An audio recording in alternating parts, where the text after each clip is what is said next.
వద్దు, నాకు ఉరిశిక్ష వెయ్యొద్దు, నేను చంపలేదు. శిల్ప అరుపులు వింటూ రాజా అలాగే నిలబడిపోయాడు. షీఈజ్ యాక్టింగ్, సబ్ ఇన్స్పెక్టర్ అన్నాడు. No no, her condition is very serious. Doctor కోపంగా చూశాడు. ఎస్ఐ తేలుకుట్టిన దొంగలా మారిపోయాడు. రాజా నిట్టూర్చాడు. తనకున్న సోర్సెస్ అన్నీ ఉపయోగించి శిల్పను విడిపించాడు. ఆమెకు మతి భ్రమిస్తుందని కలలో కూడా ఊహించలేదు. శిల్ప ఆరోగ్యంగా ఉంటే తిరిగి ఏదైనా పని చేయొచ్చు. హరిశ్చంద్ర ఆచూకీ తీయొచ్చు. శ్రీలక్ష్మి కోసం వెతకచ్చు. మళ్లీ ఆ రాజా జీవితం తంది తనకొస్తే ఎంత బావుణ్ణు. హైస్కూల్లో క్లర్కుగా ఉద్యోగం, గిరిజమ్మ చూడకుండా శిల్పను కలుసుకోవడం, గుసగుసలు బాసలు ఎంత థ్రిల్లింగ్గా ఉండేది. అంతా అయోమయంగా తయారైంది.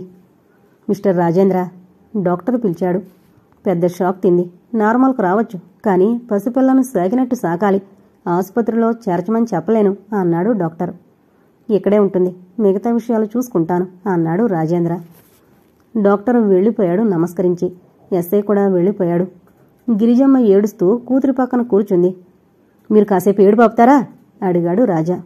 నాకు మిగిలింది అదే నాయనా, నేనేం పాపం చేశానని ఆ భగవంతుడు నాకు శిక్ష విధించాడు అంది పమిటి చెంగు ముఖానికి అడ్డు పెట్టుకుని. మీరు బయట కూర్చుని తనివితెరా ఏడ్చిరండి అన్నాడు. అతని తీక్షణమైన చూపులు ఎదుర్కోలేకపోయింది. ఆమె మెల్లగా లేచి బయటకు వెళ్ళింది. శిల్ప మృదువుగా పిలిచాడు. ఎవరు? రాజా, నువ్వేనా? అమరబాబు అనుకున్నాను అంది పైన కప్పుకేసి చూస్తూ. రాజేంద్ర హృదయం ఆర్ద్రమైంది. ఆమె అలా అనడానికి కారణం తనే. తెల్లచీర, మల్లెపూలు, ముత్యాలదండా తెచ్చిపెట్టు. మంచిది శిల్ప, ఇప్పుడే తెప్పిస్తాను. వెనుతిరిగాడు. కెవ్వుమని లేచొచ్చి అతని చేయి పట్టుకుంది. భయంగా చూసింది. వద్దొద్దు, నువ్వు బయటికి వెళితే నన్ను చంపుతారు అంది దీనంగా బ్రతిమలాడుతూ. అతను వెనక్కొచ్చి ఆమె 2 చేతులు పట్టుకుని కూర్చున్నాడు. ఇంకా వణుకుతూనే ఉందామె. శిల్ప, ఏం జరిగింది? గబుక్కును చూసింది. ఆ చూపులో జీవం లేదు. శిల్ప, అమర్బాబును ఆఖరిసారిగా ఎప్పుడు చూశావు? ఆమె కళ్ళు వెడల్పయ్యాయి. రాజాను నిశితంగా ఆశ్చర్యంగా చూసింది 2 నిమిషాలు. లేదు, అతన్ని చంపలేదు. అతన్ని ప్రేమించకపోయినా అతనంటే నాకు చాలా గౌరవం. పసిపాప లాంటివాడు. చంపలేదు. ఆమె ముఖం స్వేద బిందువులతో నిండిపోయింది. వికృతంగా మారింది. నేను చంపలేదు. గావుకేకకు రాజేంద్ర అదిరిపోయాడు. ఆమె తన తలను మంచం కోడుకేసి కొట్టుకోసాగింది. తన శక్తినంతా ఉపయోగించి ఆమెను అదింపట్టాడు. వదులు, నన్ను ఉరి తీస్తారు, నాకు ఉరిశిక్ష వేస్తారు. అతని పట్టు విడిపించుకోవాలని శతవిధాలా ప్రయత్నం చేసింది శిల్ప. నర్స్! అతను గట్టిగా పిలిచాడు.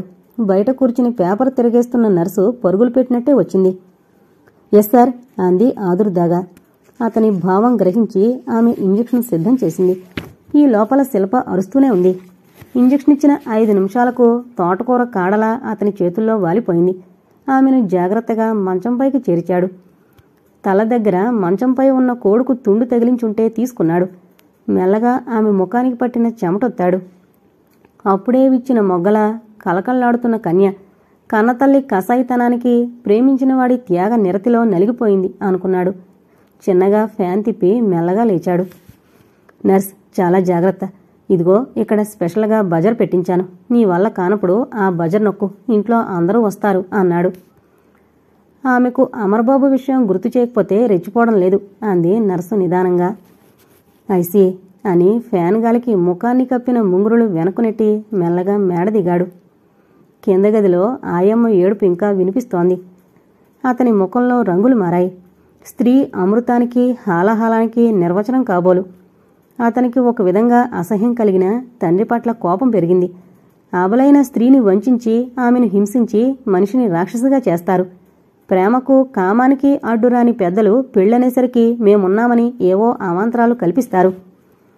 అతను ఆయమ్మ గదిలోకి వెళ్లాలా మానాలా అని చూస్తుండగానే ఆమె బయటకొచ్చింది.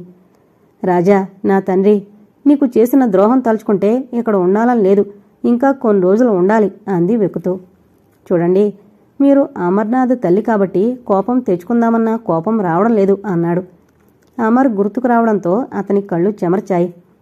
వాడు నిజంగా అమరుడయ్యాడు నాయనా అందామె కళ్ళొత్తుకుని.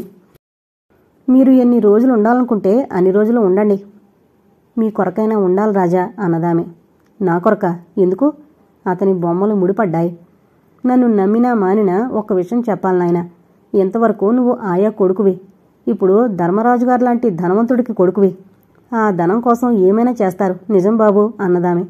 ఆమె దృష్టంతా సావిత్రి గదివైపు ఉంది. అంత భయమూ అవసరం నాకు లేదు అన్నాడు రాజా. అయితే నన్ను నమ్మడం లేదా బాబు? ఇంకా ఎవరినీ నమ్మలేకుండా ఉన్నాను. దయచేసి ఇంకా అనుమానాలకు అవమానాలకు ఆస్కారం ఇవ్వద్దు అన్నాడు. అతను మెల్లగా నడిచి రాష్ట్రపతి నిలయం వైపు వెళ్ళాడు. అతనికి పాత జ్ఞాపకాలే మిగిలాయి. తను శిల్ప ఎంత స్వేచ్ఛగా తిరిగారు. రాజా అతను తలెత్తి చూశాడు. ధనుంజయ నిలబడున్నాడు. నమస్కారమండి, బావున్నారా? బావున్నానండి. ఏదో గుర్తుకొచ్చినట్టు అలర్ట్ అయ్యాడు. ఏంటండి అంత కంగారు? మిమ్మల్ని చూడగానే పాత అలవాటు ప్రకారం రాజా అనేశాను. అనేస్తే ఏముంది, భలేవారే, అలాగే పిలవండి, రండి కూర్చోండి. తన పక్కన స్థలం చూపాడు. ధనుంజయ్ కూర్చున్నాడు. మన హెడ్ మాస్టారి ఆచూకీ ఏదైనా దొరికిందా? బాంబేలో ఉన్నాడని అంటున్నారండి, కానీ ఫారెన్లో ఉన్నాడని భార్య చెబుతోంది. ఇద్దరేలేండి అన్నాడు. మాస్టారు, ఆ అండి మీరు మరిచిపోండి. అలాగే రాజా, ఒక మాట. అమర్నాథ్ బాబుకు విషమిచ్చింది శిల్పే అని అందరి నమ్మకం. అవకాశం ఉంది. ఆ అమ్మాయిని లక్ష్మీ సదనంలో పెట్టడం అంత మంచిది కాదేమో. ఆ అమ్మాయి అపస్మారక స్థితిలోనైనా నిజం చెబుతుందేమోనని ఆశ మాస్టారు.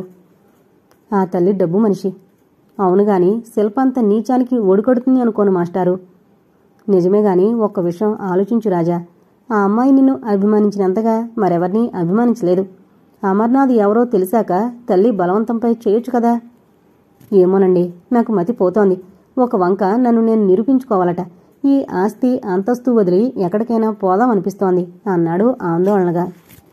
నువ్వే అలా అంటే ఎలా రాజా? మాలాంటి వారి మనుగడకో అర్థం కల్పిస్తావని మేం ఆశిస్తున్నాం అన్నాడు. ఆ బాధ్యతలే కట్టిపడేస్తున్నాయి. ఆ తర్వాత చాలాసేపు బడి అభివృద్ధి గురించి చర్చించారు. పక్కనున్న హాల్లో జూనియర్ కాలేజ్ కూడా స్థాపించవచ్చని ప్రస్తావించాడు. నిజమే మాస్టారు, ఈ సంవత్సరం నాకు అలాంటి పనులకు పూనుకునే అవకాశం కూడా లేదు. మీరు స్పీడ్ వర్క్ తయారు చేయండి. నెక్స్ట్ ఇయర్ చూద్దాం అన్నాడు. వస్తాను రాజా. 2 ట్యూషన్స్ కుదుర్చుకున్నాను.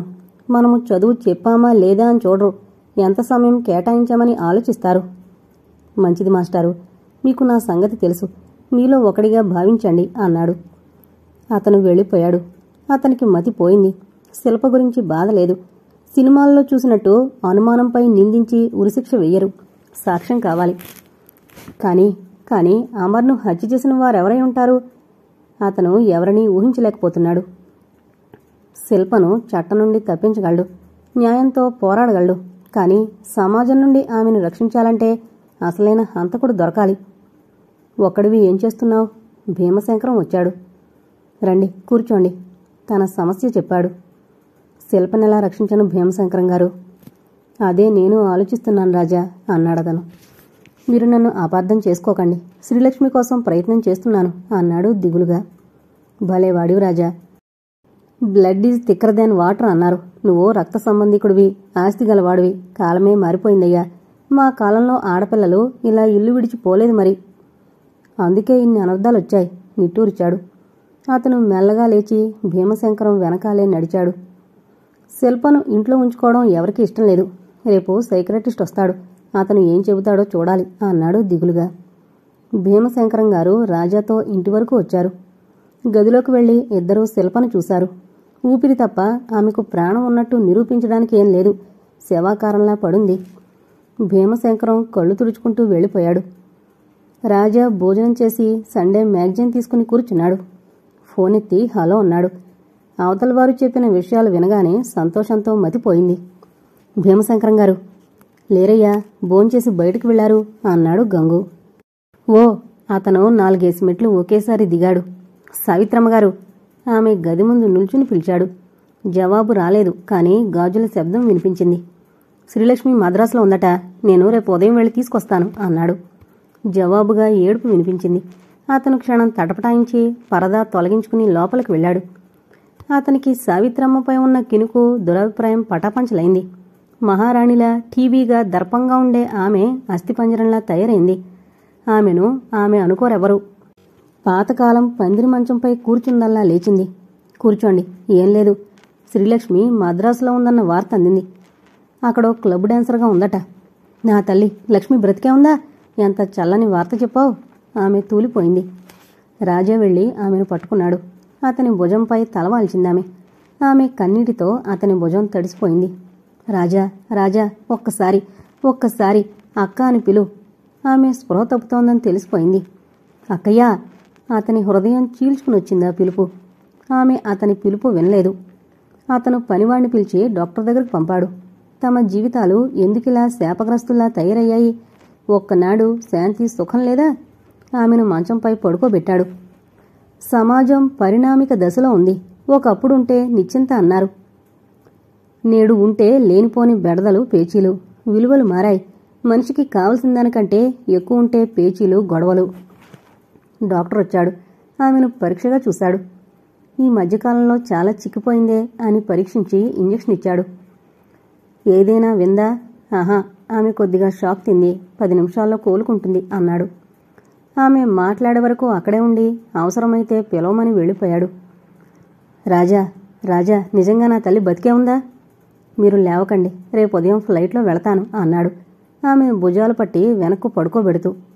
నాకేం లేదు రాజా, నా తల్లి బ్రతుకుంది, అదే చాలు.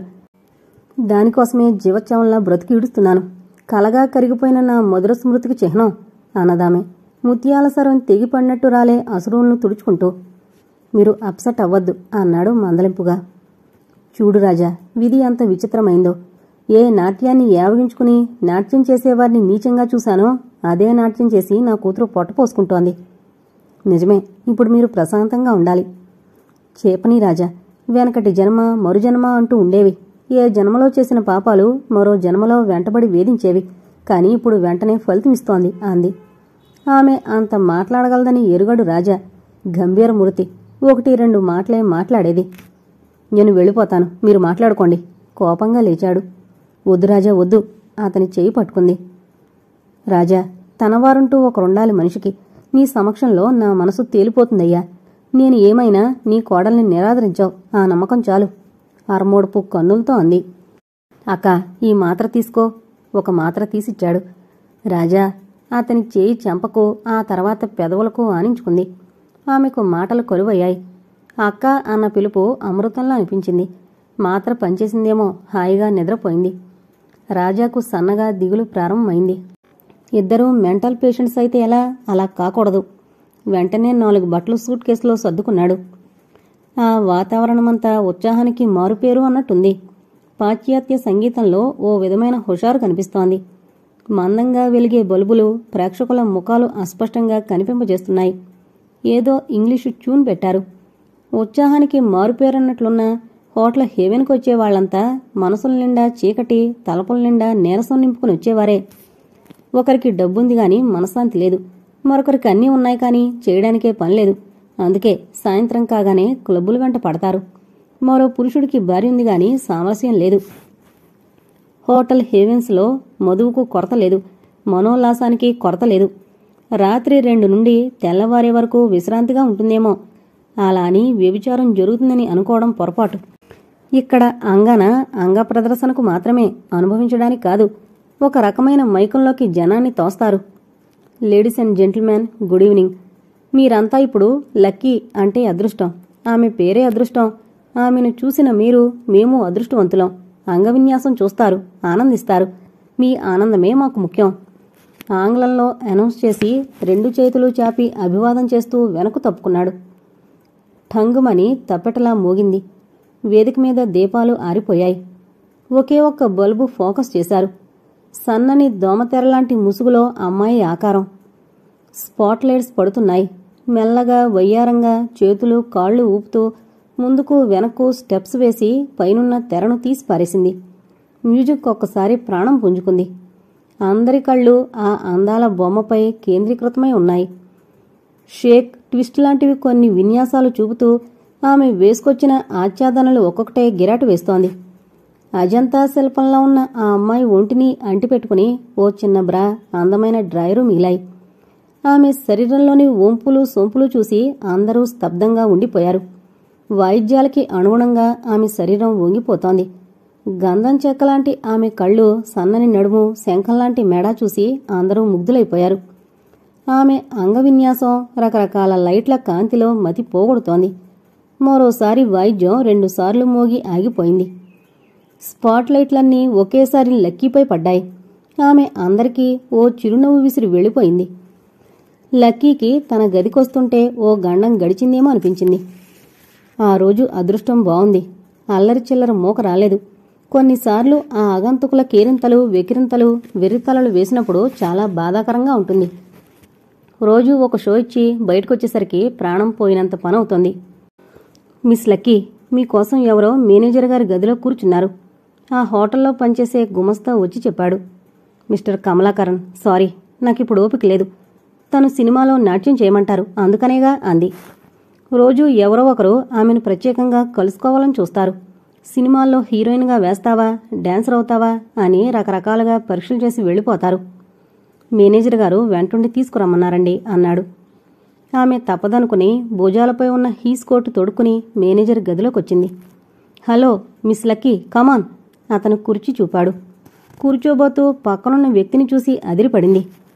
మీట్ మిస్టర్ రాజేంద్ర, హైదరాబాదులో పెద్ద జమీందారు. ఆమె అప్రయత్నంగా చేతులు జోడించింది.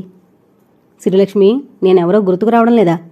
రాజా గొంతు గంభీరంగా వినిపించింది. రాజా అస్పష్టంగా పలికి పొరుగు పెట్టినట్టే బయటకు వెళ్ళింది. రాజా ఒక్క నిమిషం ఆలస్యం చేస్తే 5 అంతస్తుల పైనుండి కిందకు పడేదే.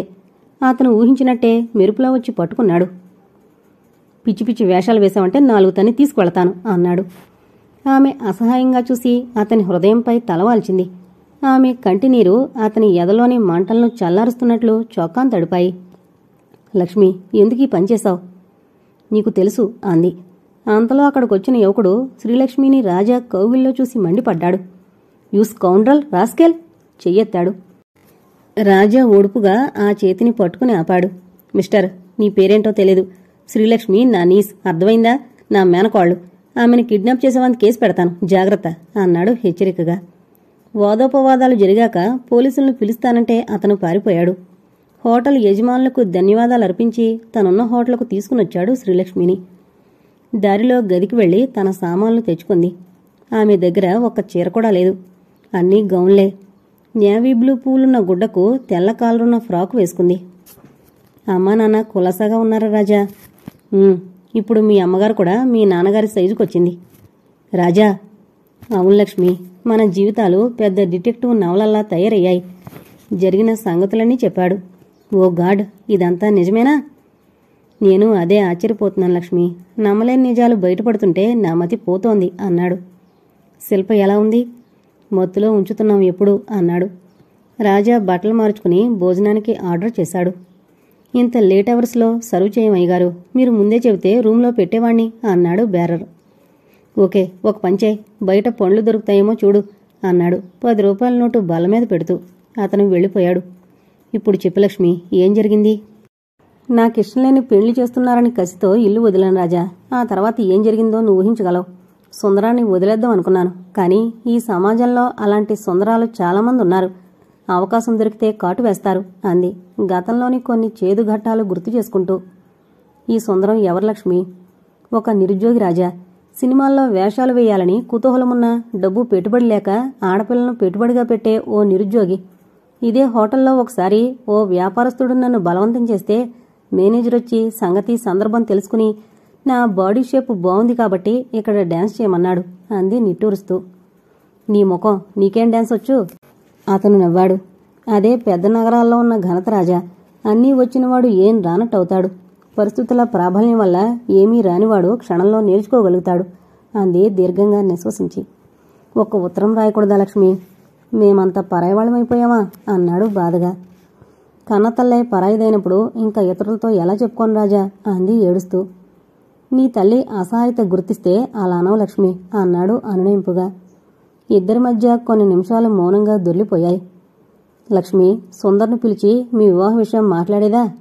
రాజా ఆలోచించి అడిగాడు. వద్దు రాజా, అతడు అంగీకరిస్తాడనుకోను అంది తల అడ్డంగా తిప్పుతూ. అతనికి అర్థం కాలేదు ఆమె భావం. సగం ఆస్తిచ్చి ఏదైనా వ్యాపారం చేసుకోమంటాను అన్నాడు హామీ ఇస్తూ. అది నిజమే, కానీ అతనికి నిలకడ తెలీదు. ఒక చోట ఉండడం అంతకన్నా తెలీదు. 4 రుచులు మరిగిన మనిషి వస్తాడని అనుకోను అంది తన గోళకేసుకున్న రంగువంక చూసుకుని. అతను మాట్లాడే లోపల బేరర్ పళ్ళు తీసుకునొచ్చాడు. కడిగి చాకు తెచ్చి అక్కడ పెట్టి వెళ్లాడు. శ్రీలక్ష్మి పళ్ళు ముక్కలు కోసింది. రాజేంద్ర తన మేనమామంటే నమ్మలేకపోతోంది. చిత్రమైన అనుభవాలు. తీసుకో రాజా, మావయ్య అని పిలవలేకపోతోంది. అతనొక్క పండు ముక్క తీసుకుని తింటూ పరిసరాలను మరిచిపోయి ఆలోచనలో పడ్డాడు. సర్వం మరిచిపోయింది. ఆమె ఊహలు ఎక్కడెక్కడికో పోతున్నాయి. తలెత్తి చూసింది. కట్బనియంలో ఉన్న రాజా భుజాలు అందంగా ఆరోగ్యంగా కనిపించాయి. వెళ్లి అతని ఒడిలో పడుకుని సేద తీరాలనిపించింది. అతనే తనవాడైతే ఈ పళ్ళందించే దృశ్యం ఎంత కమనీయంగా ఉండేదో అనుకుంది. రాజా భుజంపై గెడ్డ వాంచింది. అతను చేయి వెనక్కు పోనిచ్చి ఆమె తలను గట్టిగా అదుముకున్నాడు.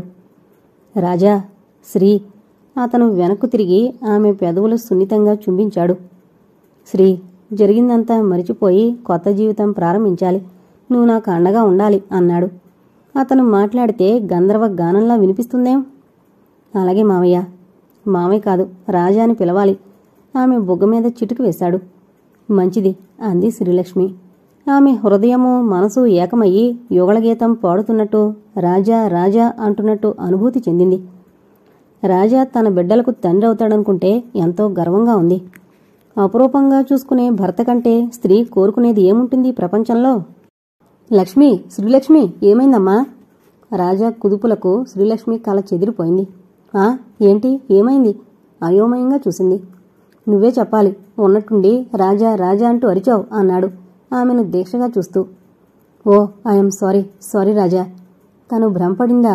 ఊహల్లో ఊయల్లూగిందా? లేచి బాత్రూంకు వెళ్లి చల్లటి నీళ్లతో మొహం కడుక్కుంది. అక్కడే నిలబడి తుండు తీసుకుని ముఖం అద్దుకుంటుంటే అక్కడ స్టూల్ మీద చిన్న డైరీ కనిపించింది. అది తీసింది. మొదటి పేజీలోనే శిల్ప ఫోటో ఉంది. అది చూడగానే చిగురిస్తున్న ఆమె ఆశలు అడుగంటిపోయాయి. రాజా శిల్పకే మనసు తనువు అంకితం చేశాడు. ఆ మనసులో మరొకరికి చోటుండదని తెలిసి తనెందుకు ఆశపడుతోంది? కళ్ళు చెమర్చాయి. ఒత్తుకుంది. లక్ష్మీ, లక్ష్మీ. తలుపు బాదిన చప్పుడుకు కళ్ళొత్తుకుని డైరీ అక్కడే ఉంచేసింది. వస్తున్నా. కళ్ళొత్తుకుని తలుపు తీసింది. నాకెంత భయం వేసిందని అన్నాడు తేలిగ్గా నిట్టూరుస్తూ. ఆత్మహత్య చేసుకుంటాననుకున్నావా? నాలాంటి వారంత తేలిగ్గా కీర్తిశేషులు అవరు అంది పేలవంగా నవ్వుతూ. లక్ష్మి ఆరతిగా చూశాడు. ఆమె మాట్లాడకొచ్చి రెండో మంచంపై ఒరిగిపోయింది. రాజా, ఆ ఆయా అంత పాపానికి ఒడికడితే దాన్నింట్లో ఎందుకుంచావు? ఉన్నట్టుండి అడిగింది శ్రీలక్ష్మి. రాజా వచ్చి తన మంచంలో కూర్చున్నాడు. పొరపాటు ఆమె ఒక్కదాందే కాదు కదా. మా నాన్న మీ తాతయ్య గారైన ధర్మరాజు గారిది ఉంది అన్నాడు ఎటో చూస్తూ. ఆయనేం చేస్తాడు మధ్యలో? ఆయమ్మను ఆదరించే సాహసం లేనప్పుడు ఆమెతో అక్రమ సంబంధం పెట్టుకుని తన కన్న కొడుకునే దాసీ కొడుకండం బావుందా అన్నాడు తనకు మొదట ఆయమ్మ మీదొచ్చిన ఉధృతమైన కోపం గుర్తు తెచ్చుకుంటూ. ఆ తర్వాత శాంతంగా ఆలోచిస్తే తండ్రి పొరపాటే చాలా కనిపించింది. కాని పొరపాటు చేసింది తాతయ్య, అనుభవించింది నువ్వు. అది తప్పదు కదా లక్ష్మి.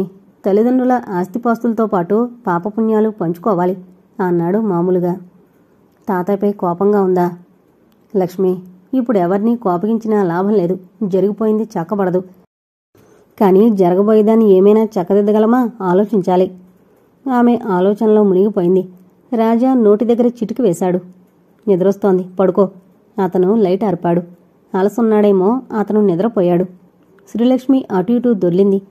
అందమైన ఆడపిల్ల తను. పక్కన పెట్టుకుని పసివాళ్లా నిద్రపోయే అతని ఉదాత్తతకు జోహార్లు అర్పించకుండా ఉండలేకపోయింది. అతను తనవాడు కాదు అనుకుంటే ఎంతో దిగులేసింది. కాని ప్రేమకు బహుముఖాలు. భర్తగా, ప్రియుడిగా తప్ప ఆత్మీయుడిగా ఒక అన్నగా అతన్ని పొందొచ్చు. అంతరాత్మ అంగీకరించకపోయినా రాజీపడ్డం తప్పలేదు. అతను నవ్వుకుంటున్నాడు. బహుశా శిల్ప గుర్తుకొచ్చిందేమో. దుఃఖం దిగమింగుతూ అలాగే అతని పక్క మంచంపై నిద్రపోయింది శ్రీలక్ష్మి. శ్రీలక్ష్మిని తీసుకుని ప్లేన్ దిగిన రాజాకు భవిష్యత్తు భయంగా కనిపించింది. శిల్ప కోలుకుంటే హత్యానేరం నెత్తిన వేసుకోవాలి. ఏం చేస్తే తను శిల్పను రక్షించగలడు? వచ్చి విజిటర్స్ లాంజ్లో తన సూట్ కేసు కోసం చూస్తూ కూర్చున్నాడు. శ్రీలక్ష్మి కూడా నేవీ బ్లూ జీన్స్ వేసుకుంది. తెల్లని జాకెట్లో అసలు తను రోజూ చూస్తున్న శ్రీలక్ష్మేనా అనిపించింది. అతను కాసేపు శ్రీలక్ష్మిని గురించి, కాసేపు శిల్పను గురించి ఆలోచిస్తున్నాడు. రాజా! దాదాపు అరిచినట్లు పరిగెత్తుకొచ్చింది శ్రీలక్ష్మి. ఏంటి లక్ష్మి, అసలేం జరిగింది? ఉలిక్కిపడ్డట్టు అడిగాడు. ఇదిగో రాజా, ఈరోజు వార్తాపత్రిక చూడు. కొన్ని నెలల క్రితం విషప్రయోగం వల్ల హత్య గావింపబడిన అమర్నాథ్ గారి హత్య కేసులో అతని దగ్గర మసులుతున్న అతనికి కాబోయే భార్య కుమారి శిల్పను అరెస్ట్ చేశారు. ఆవిడ మానసికంగా దెబ్బతిండం మూలంగా ఆమెను బెయిల్పై విడుదల చేశారు. ఆమెకు అతన్ని హత్య చేసే ఆస్కారం ఉందని భావించారు. కానీ నిన్న ఈ కేసు కొత్త మలుపు తిరిగింది. అమర్నాథ్ గారి బావమరిది శ్రీ భీమశంకరం గారు తానే ఆ విషప్రయోగం చేశానని కోర్టు వారి ముందు అంగీకరించారు. తను హత్య చేయడానికి గల కారణాలు కూడా వివరించారు. అమర్నాథ్ తల్లి అతని మేనమామగారి ఉంపుడుగత్తె అని, ఆమె తనను భారీగా అంగీకరించడం లేదన్న కక్షతో స్వర్గీయ ధర్మరాజును బ్లాక్మెయిల్ చేస్తూ అసలు వారసుడైన రాజేంద్రకు అన్యాయం చేయడం సహించలేక ఆ ఆయా కొడుకైన అమర్నాథ్పై కక్ష తీర్చుకోవాలని తానా పనిచేశారట. ఇలా ఇవ్వు. తను ఆ వార్తాపత్రిక లాక్కొని తను చదివాడు. రాజా, నాన్న హత్యలు చేయగలడా? శ్రీలక్ష్మి ముఖం పాలిపోయింది. ఓ మై గాడ్, ఏంటిది? ఒక సమసిపోతే నేనున్నానంటూ మరొకటి తలెత్తుతుంది. తమ పిల్లలు ఇంత కష్టపడతారని తెలిస్తే అంత కష్టపడి డబ్బు సంపాదించేవారు కాదేమో అన్నాడు రాజా. అతని నుదుట చెమట్లు పట్టాయి. పదరాజా, కంగారుగా అంది శ్రీలక్ష్మి. పద, యాంత్రికంగా నడిచాడు రాజా. అతను టాక్సీ పిలిచాడు. టాక్సీ కుదుపుల్లాగే అతని మనసు అటు ఇటూ ఊగుతోంది. ప్రాణమిచ్చే స్నేహితుడు పోయాడంటే చంపింది వీరేనని తనకు ఆత్మీయులైన వారిని రంగంలోకి ఈడుస్తున్నారు. శిల్ప తరువాత తను అభిమానించే వాళ్లలో భీమశంకరం గారు. ఆయన హత్య చేస్తాడంటే తను కాదు కదా, ఎవరూ నమ్మరు.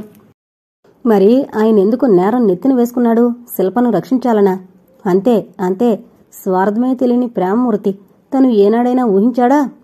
సంతాప సభకు బదులు సంతాన సభ అనే భీమశంకరం, గౌరవనీయులైన అండం రాక కీర్తిశేషులైన అనే భీమశంకరం, ప్రతిదానికి ఆడపిల్లలా తిప్పుతూ గెడకరలా నిలిచిపోయే భీమశంకరం, కాలమే మారిపోయిందయ్యా అంటూ మారని మనిషి భీమశంకరం. ఇన్ని రహస్యాలు కడుపులో ఇముడుచుకుంటాడని ఎవరూహించారు? కారెళ్ళి లక్ష్మీభవన్ ముందాగింది. రాజా ఒక్క ఉదుటం దిగాడు. టాక్సీ మీటర్ చూసి డబ్బులిచ్చాడు. అక్కయ్య గట్టిగా పిలిచాడు. ఓ ఆకారం బయటకొచ్చింది. ఆ ఆకారాన్ని చూసి కెవ్వున కేకేసి రాజాను కరుచుకుపోయింది శ్రీలక్ష్మి. అక్కా, శ్రీలక్ష్మి వచ్చింది చూడు అన్నాడు. అమ్మా లక్ష్మి అని పిలిచిందా ఆకారం. శ్రీలక్ష్మి రాజాను వదిలి ఆశ్చర్యంగా చూసింది. తను చూసి జోడుచుకున్న ఆకారం తల్లిదా? ఏ కండకా కండ సాగిపోయి వేలాడుతున్నాయి. నిగనిగలాడే నల్లని జుట్టు జనపనారలా కనిపించింది. తలతల్లాడే కలువరేకుల్లాంటి కళ్ళు కాంతి విహీనమై కళ్ల కింద నల్లని చారలు ఏర్పడి అసహ్యంగా తయారైంది. ఎప్పుడూ నలగని దుస్తుల్లో గంభీరంగా టీవీగా ఉండే ఆమె ముఖం కమిలిపోయింది. బట్టలు నలిగిపోయాయి. రంగు వెలిసిపోయినట్టయింది. శ్రీలక్ష్మి ఒక్క అంగలో వెళ్లి కౌగిట్లో వాలిపోయింది. సావిత్రమ్మ గాజుకళ్ళు కాంతిని పుంజుకున్నాయి. ఆవేశంగా కూతుర్ని హృదయానికి హత్తుకుని కన్నీటితో ఆమె తలను అభిషేకించింది. ఆమెకు ఆ క్షణంలో ప్రాణం పోయినా పర్వాలేదనిపించింది. అలాగే నిలబడిపోయిన తల్లి కూతుళ్లను చూస్తూ కాసేపు తను నోటమాట రానట్టు నిలబడిపోయాడు రాజా. అక్కయ్య, భీమశంకరం గారు అని అడగబోయాడు. సావిత్రమ్మ భరించలేని బాధేదో అనుభవిస్తున్నట్టు ముఖం పెట్టి కూతుర్ని తీసుకుని లోపలికెళ్ళిపోయింది. రాజా పైకి వెళ్లి శిల్పం చూశాడు. ఆమె ప్రశాంతంగా నిద్రపోతోంది. నా బిడ్డను అనవసరంగా పిచ్చిదాం చేశారు నాయనా. ఆ ఎముకల గూట్లో ఎన్ని బుద్ధులున్నాయో. అమ్మో గుండెలు బాదుకుంది గిరిజమ్మ. ఇక్కడ గొడవ పెట్టకండి. కోపంగా చూశాడు. ఆమె మూతి ముడుచుకుని వెళ్ళిపోయింది. అతను ఆర్తిగా శిల్ప తలనిమిరి ఆమె చేతిని పెదవులు కానించుకుని వదిలేశాడు. వివిధ భారతిలో భక్తిరంజని కాబోలు వినిపిస్తోంది. జీవము నీవే కదా. నిజమే. రాజాలోని అణువణువు అదేవిధంగా ఆక్రోశించగా తన గదికి వెళ్లి 15 నిమిషాల్లో తయారై వచ్చాడు. గంగు కాఫీతో ఎదురొచ్చాడు. గంగు, ఫియట్ కారు తుడిచిపెట్టు. ఆ బూట్లేలా ఇవ్వు అన్నాడు కాఫీ కప్ అందుకొని. గంగు బూట్లు తుడిచిపెట్టి కిందకు వెళ్లాడు. బూట్లు వేసుకుని కాఫీ తాగి కిందకొచ్చాడు. రాజా, పలహారం తీసుకుని వెళ్లరాదు? సావిత్రమ్మ వచ్చి అడిగింది. ఒక్క నిమిషం ఆగి ఆమె వంక దీక్షగా చూశాడు. భర్త నింద నెత్తిని వేసుకున్నాడన్న బాధలేదా? మొదట బావను చూడాలక్కా అన్నాడు. ఆమె మాటలకు పెద్దగా ప్రాముఖ్యం ఇవ్వకుండానే. తిరిగి చూసి ఆమెను బాధ పెట్టడం ఇష్టం లేక మెల్లగా భీమశంకరం గారున్న పోలీస్ స్టేషన్కి వెళ్లాడు. వెళుతూ లాయర్ గారిని కలిశాడు. అతను అరగంటలో వస్తానంటే ఒక్కడే వెళ్లి భీమశంకరం గారిని కలిశాడు. బావా, ఎందుకీ నింద నెత్తిని వేసుకున్నావు? శిల్పను రక్షించడానికి కదూ, చెప్పు బావా. అతను మాట్లాడలేదు. వచ్చి రాజాని గుండెలకు హత్తుకున్నాడు గాఢంగా. బావా అన్నావట రాజా. చాలురా రాజా, వెళ్ళు. అమర్ని చంపింది నేనే. వాళ్ళమ్మపై కక్షతో చంపాను, నా మాట నమ్మరా అన్నాడు దృఢంగా. రాజా కొత్తవాణ్ణి చూసినట్టు చూశాడు. ఆ తర్వాత లాయర్ గారొచ్చినా శ్రీలక్ష్మి వచ్చినా అతను అదే మాట చెప్పాడు. ఆయమ్మ అతన్ని నానా శాపనార్థాలు పెట్టింది. వార్తాపత్రికలన్నీ రాజా ప్రమేయం లేకుండానే భీమశంకరం గారి గురించి రకరకాలుగా వర్ణిస్తూ రాశారు. రాజా లాయర్తో సంప్రదించాడు. అతను అంగీకరించాడు. తను అమర్నాథ్ గదిలోకి వెళ్లడం గిరిజమ్మ గంగు చూశారని అంటున్నాడు అన్నాడు అసహాయంగా. లాయర్ గారు, గిరిజమ్మకి కూతురు బయటపడాలని ఎన్ని నిందలైనా వేస్తుంది, ఎన్ని విషయాలనైనా చూశానంటుంది. గంగుకు డబ్బిచ్చి అనిపించుండొచ్చు అన్నాడు రాజా. అది నిజమే, కానీ మనకు దొరికిన ఆధారాలతో ముందుకు పోవాలే తప్ప కేసు పెండింగ్లో ఉంచకూడదు అన్నాడాయన. రాజాకి ఏం చెయ్యాలో పోలేదు. మెల్లగా అటు ఇటు పచారులు మొదలుపెట్టాడు. మరి నేను చూస్తాను రాజేంద్ర గారు. లాయర్ గారు లేచారు. యాంత్రికంగా అతన్ని సాగనంపొచ్చాడు. చూస్తూ చూస్తూ అసలైన హంతకుల్ని వదిలి భీమశంకరం గారిని ఉరికంబం ఎక్కించలేడు.